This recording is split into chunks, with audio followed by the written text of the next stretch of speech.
Subhanahu wa Ta'ala, Bapak dan Ibu sekalian yang berbahagia. Alhamdulillah, pertama dan yang utama kita senantiasa mengucapkan puji dan syukur kehadirat Allah Subhanahu wa Ta'ala.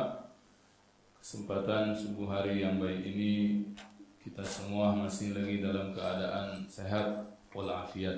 Kita berdoa semoga Allah jadikan nikmat sehat ini sebagai wasilah semakin dekat kita dengan Allah Subhanahu wa Ta'ala. Amin. Semoga Allah jadikan nikmat yang sehat ini menjadi nikmat yang disyukuri, buahnya ibadah yang istiqomah, dan kita tawasulkan ibadah yang istiqomah itu sebagai sebab di antara asbab untuk kewafatan kita semua kelak yang husnul khatimah. Amin ya rabbal alamin. Salawat dan salam kita sampaikan untuk baginda Rasulullah sallallahu alaihi wasallam, para keluarga beliau, para pengikutnya, dan umat beliau zaman ke zaman, generasi ke generasi, sampailah kepada kita hari ini. Pun kita berdoa semoga Allah jadikan kita nanti berkumpul bersama beliau Al-Habib Muhammad sallallahu alaihi wasallam di sisi Allah, di surganya Allah Subhanahu wa Ta'ala. Amin ya rabbal alamin.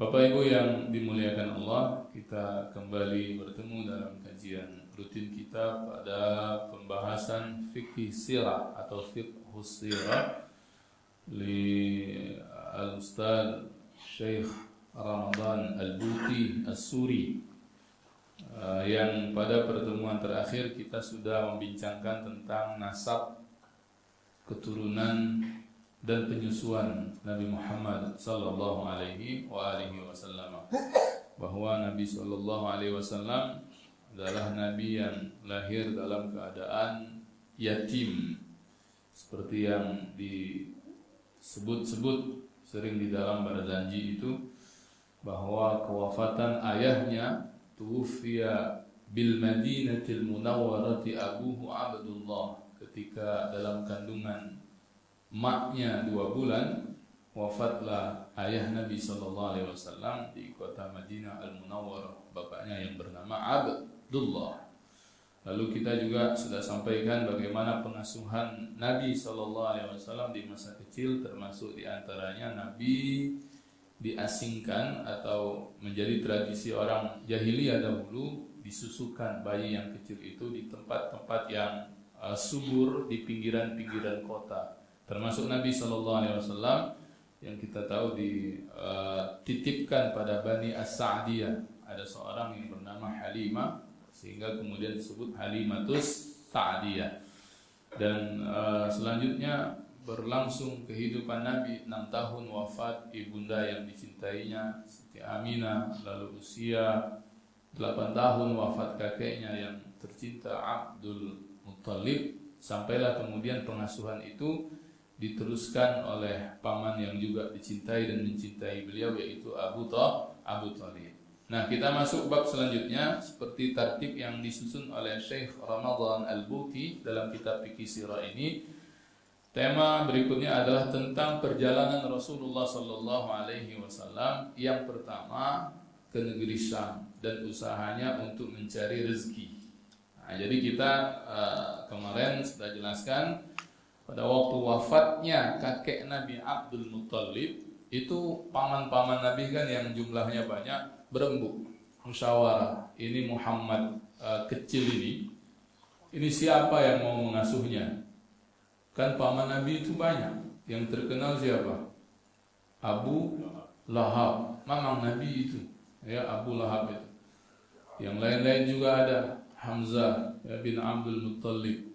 Kemudian tentu yang pada akhirnya dipilih oleh Nabi SAW pamannya Abu Thalib. Nabi memilih ini juga luar biasa. Walaupun tak disebut oleh Syekh Ramadan Al-Buti ini, kita bisa temukan dalam beberapa sirah yang lain, Nabi memilih justru dari sosok atau pamannya yang hidupnya pas-pasan dengan jumlah anak yang banyak.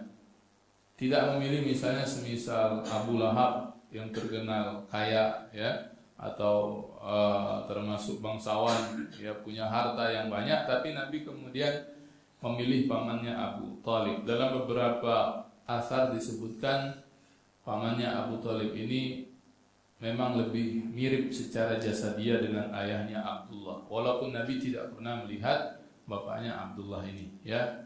Di samping memang inilah skenario Allah Subhanahu wa taala untuk menjadikan Muhammad kecil atau Nabi kita Muhammad ini hidup di bawah asuhan pamannya Abu Thalib.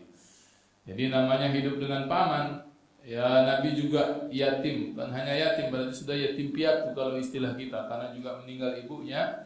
Dan dia tahu pamannya Abu Thalib punya anak yang banyak, Nabi punya misan sepupu yang banyak. Nabi pun tidak ongkang-ongkang kaki di rumah pamannya Abu Thalib. Dia pun ikut berusaha, ya, kasbur rizki, mencari rezeki. Kita tahu Nabi SAW juga pernah mengembalakan kambing, ya. Nah, dalam kitab ini setelah tentang bicara nasab, lalu keturunan dan penyusuan Nabi, Syekh Ramadan Al-Buti langsung menceritakan perjalanan Rasulullah yang pertama ke negeri Syam. Jadi perjalanan ini maksudnya tujuannya dagang, karapan, ya. Orang-orang Arab itu kan seperti yang disebutkan dalam surah Quraisy, ila fi Quraisy ila fihim rihlatash shita'i was-shayf. Itu cerita tentang perjalanan dagang orang-orang Quraisy yang suka sekali nanti dari negeri mereka ke negeri Syam. Negeri Syam hari ini ya kalau mau disebut Palestina, Yordan, Urdun, Suriah juga termasuk, yaitu negeri-negeri yang dulu disebuti sebagai Bilad Syam. Nah, usia saat Rasul pertama kali memulai perjalanan ikut karapan orang-orang Quraisy, termasuk di situ ada pamannya Abu Thalib, saat dimana beliau berusia 12 tahun. 12 tahun itu belum besar nih, Pak, ya, usia-usia muda kelas 6 atau tamat SD lah begitu, ya. Masih kecil, ya. Dan di usia tersebutlah Rasulullah SAW itu diajak pamannya Abu Thalib pergi ke Syam dalam satu kafilah dagang, karapan tadi, ya. Pada waktu Rasulullah SAW tiba di salah satu tempat namanya Basrah, ya. Kalau di dalam kitab fikih sirah Syekh Ramadan Al-Buti ini, mereka itu singgah. Kalau Basrah berarti masih di Irak, ya, belum lagi sampai ke Syam. Mereka singgah dan di situ disebutlah ada sebuah kanisa yang besar. Kanisa itu gereja, ya, gereja yang besar, dan di dalamnya tentu ada tuan-tuan pendetanya. Dan qadar Allah diceritakan kalau di dalam beberapa kitab sirah itu ada satu pendeta yang cukup terkenal di tempat tersebut, namanya Bahira. Ini pendeta jarang keluar gereja sebetulnya, karena semua fasilitas itu sudah ada di gereja, sehingga dia tidak perlu untuk keluar, ya, disiapkan oleh mungkin pengurus gerejanya atau oleh jamaat gerejanya. Nah, tiba-tiba pada waktu saat di mana Nabi dan kelompok dagang dari Makkah atau orang Quraisy ini tiba, saat itu macam ada keinginan untuk dia melihat-lihat keluar gereja, dan termasuk memperhatikan kafilah dagang yang datang dari Mekah ini, ya, yang datang dari Mekah ini. Jadi dia ini pendeta, namanya pendeta yang sebelum kedatangan Nabi atau sebelum diutus Nabi itu mereka digolongkan sebagai ahlul kitab, membaca Taurat dan membaca Injil, ya. Dan mereka ahli tentang masalah-masalah keagamaan atau agama samawiyah, ya, agama samawiyah. Nah, ketika pendeta Bahira ini kemudian keluar gereja melihat-lihat, ya, berkeliling itu, dia tengok juga pasar di mana kelompok karapan dari Quraisy ini sedang mampir di negeri tersebut. Dia melihat Nabi SAW yang masih usia 12 tahun tadi itu, ya. Lihatnya di Ranapinyo, ya, di Ranapinyo budak itu, ya, kan masih budak lah kalau gitu 12 tahun, ya. Ditengoknya di Ranapinya, ya, ditengoknya betul-betul itu. Lalu kemudian karena dia tahu ini kan masih budak, pasti ada walinya, pasti ada yang mengajaknya ke sini. Ya, dia perhatikan gerak-gerik orang-orang Quraisy itu, dan dia akhirnya ini kayaknya ini walinya itu atau ketuanya Abu Thalib, pamannya itu, ya, paman Nabi Sallallahu Alaihi Wasallam. Lalu kemudian dipanggil Muhammad, juga didekatkan kepada Abu Thalib. Bertanyalah kemudian pendeta Bahira ini siapamu? Begitu, ya, ditanya begitu oleh pendeta Bahira, ini siapamu? Tengok jawaban Abu Thalib itu memang luar biasa. kalau ada orang yang tidak mengenal mereka dan bertanya kepada Abu Thalib siapa Muhammad ini, itu jawaban Abu Thalib itu selalu dengan jawaban hadza ibni, ini anak aku, ya, ini anakku. Tak pernah disebutkan oleh Abu Thalib itu kalau dalam sirah itu misalnya ibnu akhi, anak saudaraku atau keponakanku. Selalunya dijawab oleh pamannya Abu Thalib ini dengan panggilan hadza ibni. Ini menunjukkan dalamnya cinta Abu Thalib dengan keponakannya Muhammad sallallahu alaihi wasallam ini, ya. Lalu kemudian Bahira ini berkomentar lagi, kau pasti bohong katanya. Kazibta. Tinggal Abu Thalib pula yang pening ini, ya. Ngapo dia ini pacak ngomong aku bohong, ya. Siapa orang ini? Lalu kemudian Bahira mengucap, tidaklah anak ini lahir kecuali pasti bapaknya sudah meninggal. Dukun mungkin dia Abu Thalib mamang ini, ya. Iya, tepat betul, ya, karena memang Nabi Muhammad lahir tanpa pernah tahu sosok ayahnya, karena memang meninggal ketika dia di dalam kandungannya. Karena sudah disebut begitu, akhirnya jujur Abu Thalib, betul saudara Tuan Pendeta, bahwa dia ini adalah anak saudaraku, ya. Lalu Bahira bertanya, apa yang telah dilakukan oleh ayahnya? Maksudnya pamannya Abdullah dulu. Abu Thalib menjawab, dia meninggal, ya, ketika ibu anak ini mengandungnya. Sebetulnya sudah tahu Bahira itu, ya. Lalu Bahira bertanya, Anda benar? Lalu dikatakan kembali oleh Bahira, bawa balik, ya, bawa balik budak ini ke negerimu, bawa pulang, ya, bawalah dia pulang ke negeri asalmu, jangan kau bawa dia ke Syam, ya, bertemu dengan pasarnya orang-orang Yahudi, ya, pasarnya orang-orang ahlul kitab dari golongan Yahudi terutamanya. Nah, pertanyaannya adalah mengapa sampai begitu? Kan tadi rumusannya bahwa Bahira ini membaca kitab, membaca Taurat dan membaca Injil, ya, bahwa di dalam kitab itu disebutkan akan datang nanti Nabi akhir zaman, ya, Nabi akhir zaman yang mempunyai ciri-ciri tertentu. Nah, ciri-ciri itulah kemudian yang terlihat oleh Bahira ini ada pada Nabi Shallallahu Alaihi Wasallam. Tentu ciri tersebut yang nampak secara kasat mata, zahir, ya, bahwa Nabi itu baina katifaihi, di antara dua pundak beliau itu ada khatam. Khatam itu apa bahasa kita? Macam tando, ya, tanda lahir lah begitu. Tanda, kalau di dalam kitab Syama'il yang awal-awal dulu nih kita ngaji Syama'il itu disebutkan bab tentang khatamin Nabi sallallahu alaihi wasallam, bab tentang tanda kenabian itu.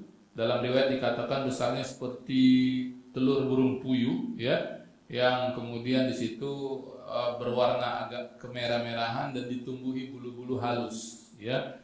Sehingga kalau misalnya, ya, mungkin bajunya anggap macam baju gamis begini kan kelihatan kalau tersingkap atau misalnya tertiup angin. Nah, itulah yang dilihat oleh Bahira. Ya, dilihat oleh Bahira. Maka kemudian Bahira berpesan, Tuan, ini keponakanmu ini bawa balik. Ya, jangan diajak untuk ikut bepergian ke Syam. Jangan sampai melewati pasar orang-orang Yahudi. Nanti orang Yahudi yang baca Taurat, yang mereka tahu bahwa akan datang Nabi akhir zaman, yang mereka tunggu-tunggu, dan mereka itu berharap. Nah, ini yang kemudian sehingga membuat Bahira mengucapkan begitu. Orang-orang Yahudi itu berharap bahwa Nabi yang terakhir yang disebut dalam kitab Taurat mereka itu datang dari golongan mereka, anak keturunan Bani Israel, karena mereka juga adalah keturunan para nabi-nabi Allah Subhanahu wa taala dari jalur nasab yang sampai kepada Nabi Allah Ibrahim alaihissalam. Nah, kalau mereka tahu ternyata anak ini dari golongan kalian orang Quraisy yang bakal jadi nabi, saya khawatir nanti budak ini dicelakakan oleh mereka. Dan itu Bahira ini kebetulan pendeta yang baik hati, lurus, hanif, dia berpesan, bawa balik, ya. Jangan kau kasih dia ikut dalam perjalanan dagangmu sampai ke negeri Syam, ya, bertemu dengan orang-orang dan pasar orang-orang Yahudi. Nah, ya, mendengar jawaban itu, ketakutan juga Abu Thalib ini, ya. Ya, karena dia lihat yang ngomong tadi itu bukan orang biasa-biasa saja, sehingga kemudian akhirnya Abu Thalib ini cepat meringkasi dagangannya, lalu kemudian membawa Nabi SAW kembali ke Makkah. Ya, ini juga kata guru kita dahulu menunjukkan lagi-lagi sayangnya Nabi dengan sayangnya Abu Thalib dengan Nabi Muhammad SAW. Dagangan itu kan belum sampai ke Syam. Orang itu kan kalau biasanya dari Mekah pergi ke Syam berdagang, jual barang yang datang dari Mekah. Habis tak habis, anggap habis, nanti dari Syam itu ambil barang yang ada di situ yang tak ada di Mekah untuk dibawa balik ke Mekah, untuk dijual di Mekah. Kan begitu polanya.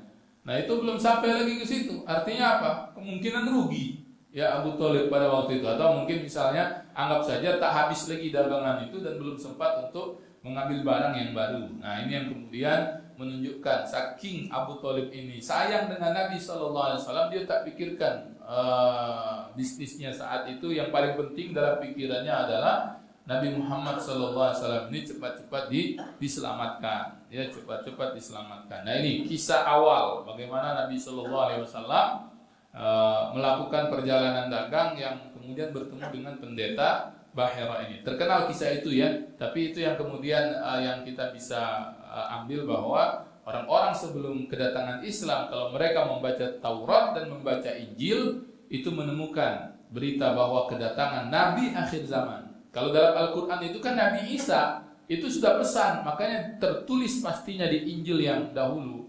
Ya, dalam surah salah satu ayat dalam Al-Quran, Nabi Isa mengatakan min ba'dismuhu Ahmad, ya, akan datang seorang nabi setelahku itu namanya Ahmad, yaitu Nabi Muhammad sallallahu alaihi wasallam. Nah, itu perjalanan yang pertama Rasulullah sallallahu alaihi wasallam ke negeri Syam. Lalu masuk masa remaja Nabi, Rasulullah mulai berusaha mencari rezeki, ya, dengan mengembalakan kambing tadi, ya, mengembalakan kambing. Rasulullah pernah bertutur tentang diri beliau sendiri. Apa kata beliau? Aku dulu mengembalakan kambing penduduk Makkah dengan upah beberapa qirat, ya, dengan upah beberapa qirat. Nah, selama masa mudanya itu kita juga bisa lihat masa-masa remaja ini kan masa-masa yang sangat menggentingkan, ya, sangat genting lah begitu. Masa peralihan, ya, anak-anak balil, ya, masa pancaroba. Itu kalau tak hati-hati kan, apalagi Nabi Muhammad itu anak yang tak punya ayah dan ibu, walaupun dia diasuh dengan penuh kasih sayang oleh pamannya. Tetapi karena ini memang bakal jadi nabi, tentu dijaga Allah betul-betul.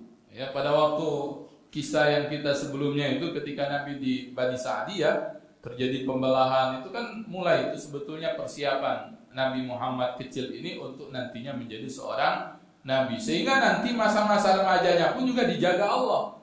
Dijaga Allah, tidak seperti remaja-remaja kebanyakan, ya, tidak kemudian melakukan penyimpangan-penyimpangan, ya, tidak ada kita mendapatkan asar ataupun sirah dari banyak keterangan misalnya Nabi pernah mabuk, tidak pernah. Ya, Nabi misalnya pernah ikut menyembah berhala, wal iyazubillah, yang sampai terucap misalnya demikian. Atau penyimpangan-penyimpangan pemuda-pemuda seusianya, ya, namanya budak-budak usia-usia begitu, ya, usia-usia tentang 12, 13, 14, 15, anak-anak SMP, SMA lah seperti hari ini, ya, hura-hura misalnya atau melakukan yang lainnya, itu tak pernah.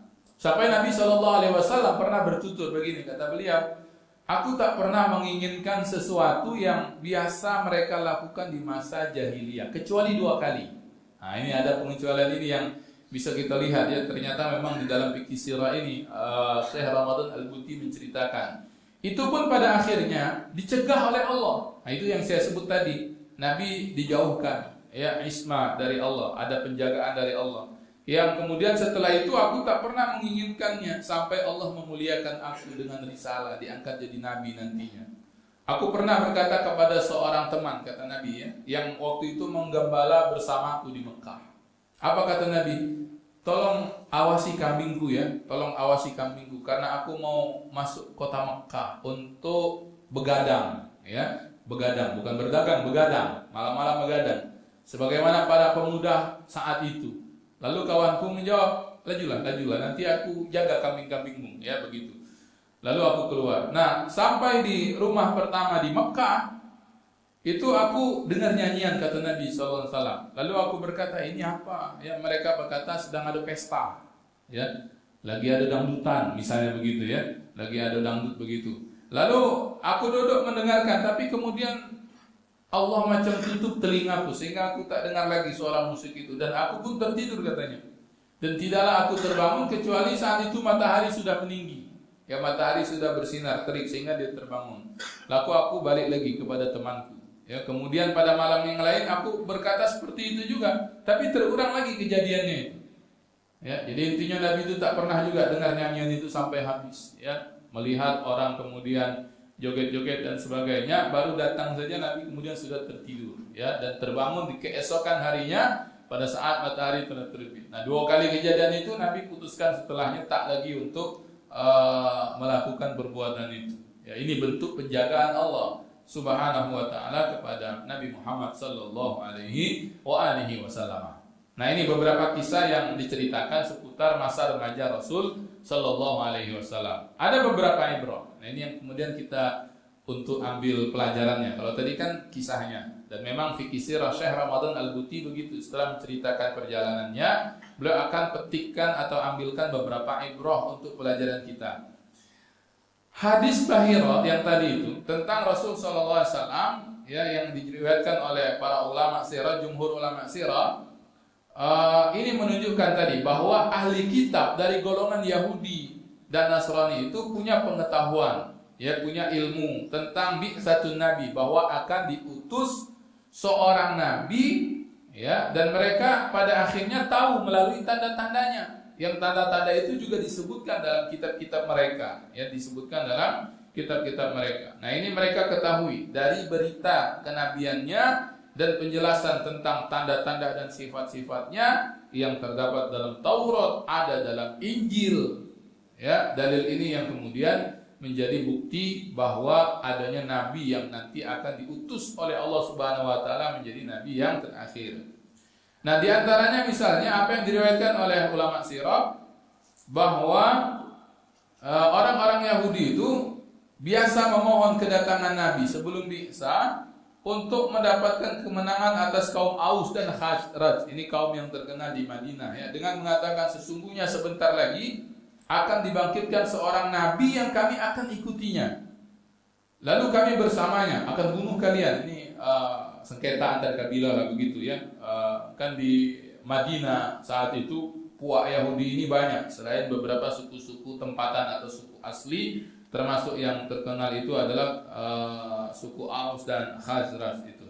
Nah, tapi mereka tuh berharap bahwa Nabi itu berasal dari golongan mereka, ya, berasal dari golongan mereka. Nah, tapi kemudian pada akhirnya setelah diketahui Nabi itu bukan dari golongan mereka, justru dari orang Quraisy yang tadi mereka itu berjanji akan mengikuti, jadi berbelok. Itulah orang-orang Yahudi itu, ya, sudah jelas tanda kebenaran disebutkan dalam Taurat mereka dan mereka mengimaninya, tapi ternyata karena bukan dari kelompok mereka, ingkar kembali dengan apa yang sudah mereka baca sendiri di dalam kitab-kitab mereka. Nah, ini juga, ya, nanti juga misalnya kalau dari golongan yang lain, misalnya kisah masuk Islamnya Salman Al-Farisi, seorang pemuda keren dari Parsi, ya, dari Iran lah begitu.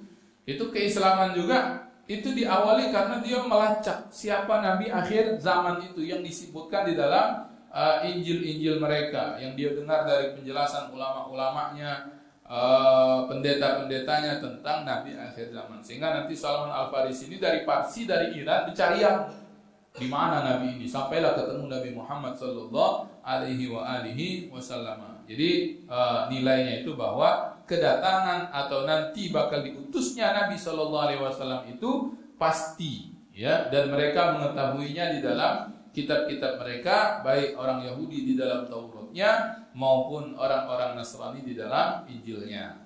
Nah, itu yang pertama, ya, tentang kisah daripada pertemuan Nabi dengan Bahira. Ibrahnya begitu. Itu jadi dalil bahwa kedatangan Nabi ke nabian Nabi Muhammad SAW itu sudah diprediksi dan sudah disebutkan di dalam kitab-kitab suci sebelum Al-Quran. Lalu para jamaah yang dimuliakan Allah Subhanahu Wa Taala, ibrah yang berikutnya sehubungan dengan usaha Rasul tadi untuk kasbur rizki, untuk mencari rezeki. Mulai dari kemudian tadi karapan, ikut perjalanan dagang, termasuk yang utamanya itu mengembalakan kambing, Ya, ada 3 pelajaran kata Syekh Ramadan Al-Buti dari mengembalakan kambing ini. Yang pertama, ya, bahwa perasaan halus yang dengan kedua sifat ini Allah memperindah kepribadian Nabi Sallallahu Alaihi Wasallam. Ya, paman Nabi itu kan mengasuh Nabi dengan penuh kasih sayang. Tadi seperti yang kita sebutkan, macam seorang bapak kandung kepada anak. Nah, tetapi begitu merasakan kemampuan untuk bekerja, itu Rasul lakukan. Ketika ada peluang untuk bekerja dan berusaha untuk meringankan beban nafkah dari pamannya itu, Nabi tidak, tadi kita sebut, tidak ongkang-ongkang kaki, tidak mentang-mentang dia dijaga oleh pamannya. Walaupun dari sisi pamannya dan istri pamannya, ini saya juga ketemu dalam, tapi bukan asar ya, dari penyampaian para guru-guru kita dahulu, istri Abu Thalib itu, kan dia punya banyak anak, tadi kita sebutkan. Itu menyamaratakan termasuk Nabi Muhammad SAW sebagaimana anak-anaknya. Sehingga dia tidak akan kasih makan anaknya, kecuali Nabi Muhammad juga ikut makan. Tidak akan kasih pakaian kepada anak-anak, kecuali dia kasih juga pakaian itu kepada Nabi Muhammad sallallahu alaihi wasallam. Tapi dari sisi Nabi Muhammad sallallahu alaihi wasallamnya, bahwa ada keinginan untuk meringankan beban nafkah pamannya, sehingga Nabi tak mau menyulitkan. Itulah yang kemudian spirit anak yang tidak manja ataupun anak yang berusaha untuk mandiri ini memang dicontohkan bahkan oleh Nabi sallallahu alaihi wasallam di usia kanak-kanak dan remaja beliau. Ya, jadi kalau hari ini misalnya ada anak-anak yang sejak kecilnya sudah ada keinginan mandiri, walaupun misalnya masih ada orang tuanya, bagus sebetulnya ya. Karena Nabi Muhammad SAW pun dididik sejak dini untuk kemudian hidup mandiri. Dan mengembala kambing ini bukan hanya sunnahnya Nabi, tapi juga sunnah para Nabi kebanyakan. Kata Nabi SAW dalam riwayat pernah mengatakan, macam memotivasi diri beliau dan juga menunjukkan kekhasan para Nabi itu, tidaklah diutus seorang Nabi kecuali dia mengembalakan kambing. Kata Nabi Sallallahu Alaihi Wasallam. Nah, para jamaah yang dimuliakan Allah Subhanahu Wa Taala, yang kedua kaitan tentang mengembalakan kambing ini ya, masih tentang itu. Kata Syekh Ramadan Al-Buti, berkaitan dengan penjelasan tentang bentuk kehidupan yang diridai Allah untuk hamba-hambanya yang soleh di dunia ini. Ya, itu sebetulnya kan mudah bagi Allah, mudah betul bagi Allah untuk mempersiapkan Nabi sejak awal kehidupannya. Kalau misalnya pengen ini calon Nabi ini hidup dalam kemewahan, misalnya begitu ya. Kalau misalnya ini kan calon Nabi ini bukan orang biasa-biasa nantinya, mudah saja bagi Allah. Misalnya kalau menjadikan Nabi itu sejak kecil hidupnya berkecukupan, ya, hidupnya mewah misalnya ya. Tapi Allah tak buat yang demikian, ya. Nah, Allah tak buat demikian. Ya, kalau kita mikir ngapalah misalnya Allah tak bagi kecukupan rezeki untuk Nabi dalam artian sehingga tidak perlu mengembalakan kambing. Tapi hikmah ilahiyahnya memang di situ. Allah menghendaki agar kita tahu bahwa harta manusia yang terbaik, kata Syekh Ramadan Al-Buti, itu adalah harta yang diperoleh dari usahanya sendiri. Ya, harta dari usahanya sendiri. Dan imbalan pelayanan yang diberikan kepada masyarakat dan saudaranya, kan itu ada khidmat itu. Mengembalakan kambing itu berarti memberikan pelayanannya kepada tuan kambingnya, kepada yang punya kambing. Ada khidmat di situ. Itu mengajarkan Nabi SAW sejak kecil bagaimana berkhidmat. Dan khidmat Nabi untuk umat itu kita tak bisa bilang ya. Bagaimana Nabi SAW bersama istri beliau Khadijah binti Khuwailid ya, yang kesemua hartanya pada akhirnya dikhidmahkan, semuanya dikasih untuk perjuangan dakwah Islam itu sendiri. Nah, sebaliknya juga kata Syekh Ramadan Al-Buti, masih kata beliau, harta yang terburuk itu harta yang didapatkan seseorang tanpa bersusah payah atau tanpa imbalan kemanfaatan yang diberikan kepada orang lain. Itu yang kedua. Yang ketiga, kata Syekh Ramadan Al-Buti, masih kata beliau ini ya, para duat atau aktivis dakwah atau apa sajalah organisasi juga bisa begitu, bahwa dakwahnya itu akan sukar dihargai orang manakala mereka menjadikan dakwah itu sebagai satu-satunya kasbur rizki, misalnya kalau disebut begitu, sehingga hidupnya mengharap dari pemberian ataupun misalnya dari sedekah orang-orang. Nah, ini kata Syekh Ramadan Al-Buti, karenanya para aktivis dakwah, para duat ini ya, kata beliau, masih lagi kata beliau, itu diusahakan untuk kemudian mencoba mencari maisha yang lain, sumber rezeki yang lain. Bisa dengan usaha, jasa dan sebagainya, atau sumber-sumber yang itu menjauhkan dia dari meminta-minta, dari berharap ya, atau nanti misalnya merasa berhutang budi dengan pemberian-pemberian orang. Nah, itu jauh lebih baik insya Allah ya. Sehingga Nabi SAW pun kita tahu bahwa dengan itu dilatih sejak kecil untuk kemudian memeras keringat beliau mendapatkan rezeki yang halal lagi thayyib ini. Nah, para jamaah yang dimuliakan Allah Subhanahu wa taala, ini yang disebutkan oleh Syekh Ramadan Al-Buti dari dua kisah pendeta Bahira dengan mengembalakan kambing pada kisah tentang perjalanan pertama beliau ke negeri Syam. Tentu sekali lagi hikmah-hikmah ini seperti yang disampaikan oleh Syekh Ramadan Al-Buti bisa kita ambil sebagai pelajaran, atau kita sendiri melihatnya dari sisi yang lain. Sebab namanya hikmah, tiap-tiap orang mungkin punya sudut pandang yang berbeda-beda. Oh Ustadz, kalau saya melihatnya begini-begini. Kalau maksudnya baik silahkan, tidak mengapa. Memperkaya itu artinya ya. Nah, ini kita hanya jadikan kitab fikih sirah ini sebagai panduannya. Ini loh perjalanan Nabi Muhammad sallallahu alaihi wasallam yang direkam, dikumpulkan oleh Syekh Ramadan Al-Buti untuk kemudian nanti sesuai dengan yang beliau sampaikan. Kalau ada ibrah, ini ibrahnya, pelajaran hikmahnya. Kalau kita bisa tambahkan, Ustadz, kalau membalakan kambing itu ini ngatur, kan kambing itu diantara ini ya, katanya hewan yang susah diatur. Ya, kalau lah banyak misalnya, banyak susah nian memang, dan itu melatih orang untuk kemudian sabar, melatih orang untuk mengendalikan makhluk yang lain dan sebagainya. Allahu a'lam bishawab. Pada intinya bahwa Nabi Muhammad SAW ini, karena ini bakal jadi seorang nabi, mulai kecilnya sampai nanti dewasanya itu dalam ismatullah subhanahu wa ta'ala, dalam penjagaan Allah subhanahu wa ta'ala. Nah, kita berharap mudah-mudahan walaupun kita bukan nabi ya, dan memang tidak mungkin ada nabi lagi setelah Nabi Muhammad, kita berharap paling tidak ada yang bisa kita pelajari dari perjalanan sirah kehidupan beliau, yang bisa kita turuti, yang bisa kemudian kita amalkan, kita praktekkan juga. Kalau misalnya Ustaz, saya sudah tua, untuk siapa? Untuk anak-anak. Ya, mengajarkan mereka mandiri, mengajarkan mereka kemudian baik sejak kecil. Nah, itu mudah-mudahan dicatat oleh Allah Subhanahu wa taala sebagai amal kebajikan kita semua sebagai umat Nabi Muhammad sallallahu alaihi wasallam. Saya rasa itu untuk hari ini ya, dapat satu bab tentang perjalanan karapan beliau atau perjalanan dagang pertama yang bisa disebut tidak jadi itu ya, karena belum sampai ke Syam. Karena niat awalnya sampai ke negeri Syam.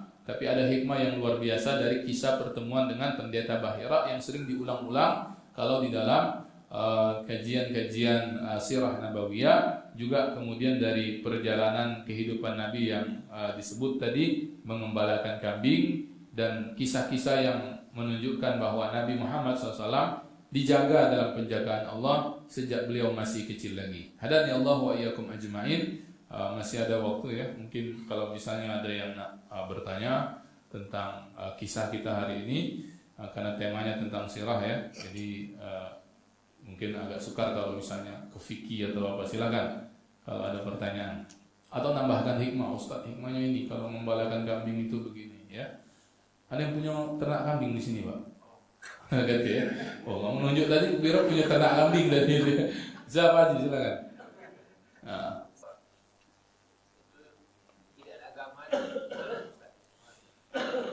Ya, baik. Itu yang sempat kita singgung di pertemuan sebelumnya, Pak. Bagaimana kondisi Jazirah Arab termasuk tempat Nabi SAW lahir. Jadi kalau jawaban ringkasnya memang tak ada Yahudi di Mekah saat itu ya. Kita akan temukan Yahudi itu di sekitaran Saudi hari ini di Madinah. Mekah Madinah itu jauh Pak ya. Berapa kilometer itu? Sekitar 600-an lebih ya, perjalanan 5-6 jam lewat bis atau 2 jam lewat kereta cepat. Hari ini kan ada kereta cepat itu ya. Artinya jauh. Zaman itu juga hitungannya tambah jauh. Jadi tidak perlu saling ngurusi lah, lebih kurang ya. Kalau Mekah Madinah, Madinah ada, makanya Madinah itu. Nah, mengapa tidak ada? Karena klannya lain. Kan Makkah itu Quraisy dari segi kesukuannya. Tidak didapatkan orang Yahudi saat itu di Mekah tersebut, sehingga ahlul kitab keseluruhan, termasuk Nasrani juga. Makanya mereka hidup jahiliyahnya jahiliyahnya. Hanya beberapa mungkin sedikit seperti misalnya yang membaca kitab itu ya. Nanti diceritakan itu ketika Nabi SAW besar. Mungkin orang itu pernah perjalanan dagang, membeli kitab dan membaca. Pamannya Khadijah ya, yang kemudian tempat Khadijah bertanya tentang keadaan Nabi pada waktu menerima wahyu ya. Dia tahu ya, hadan namus, karena hadihin namus, ini namus yang dulu datang kepada Nabi Musa, datang kepada Isa, itu pamannya Khadijah, itu di Mekah. Tapi secara umum tidak ada klan Yahudi itu. Ya, tidak ada klan Yahudi. Karena nanti garis keturunan Yahudi ini kan nabi-nabi yang dari jalur Nabiullah Ibrahim melalui anaknya Ishak, Yakub, Yusuf, terus ke bawah sampai ke Musa, Isa, itu rata-ratanya di negeri Syam. Ya, mepet-mepetnya ke Mesir kalau Nabiullah Yusuf di usia dewasanya. Jadi tidak ke arah Saudi Arabia hari ini. Kalau Saudi Arabia ini kan nanti jalurnya itu yang Mekah ya, Mekah. Itu kan dari jalur Nabiullah Ibrahim dengan anaknya Ismail, dan dari jalur Nabiullah Ismail ini tidak ditemukan lagi nabi-nabi yang lain kecuali sampailah kepada Nabi Muhammad sallallahu alaihi wasallam. Jadi secara ringkasnya memang tidak ditemukan atau paling tidak tak banyak para pembaca kitab Yahudi dan Nasrani di Mekah. Mereka itu ya agamanya jahiliyah itulah. Ya, keadaan orang-orang zaman itu. Baik, demikian lebih kurang. Allahu a'lam bishawab. Ada lagi? Ya, baik. Ustaz Imam, tolong fotokan. Apakah ada hadis? Tidak dengan Ustaz ya? Ya, oleh nyago ini belum. Apakah ada hadis yang diriwayatkan oleh Sayyidatuna Khadijah radhiyallahu anha? Begini ya, hadis itu mulai disampaikan periwayatannya kan setelah Nabi SAW meninggal. Dan kita tahu Khadijah itu wafatnya jauh sebelum Nabi SAW meninggal. Jadi tidak ada cerita dari Khadijah, Pak, karena dia sudah meninggal sebelum Nabi meninggal kan. Jadi kan hadis itu baru muncul untuk menyampaikan tentang Nabi setelah Nabi meninggal. Dan kita tahu Khadijah meninggal pada waktu Nabi masih di Mekah ya. Jadi kita tidak akan temukan misalnya an ummil mukminin Khadijah radhiyallahu anha. Sebagaimana kita banyak ketemu an Aisyah. Aisyah banyak, termasuk 7 besar periwayat hadis.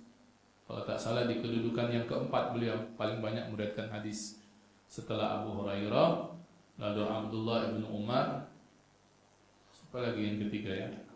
Anas bin Malik, baru kemudian Sayyidatuna Aisyah radhiyallahu anha, baru nanti yang lainnya di bawahnya ya.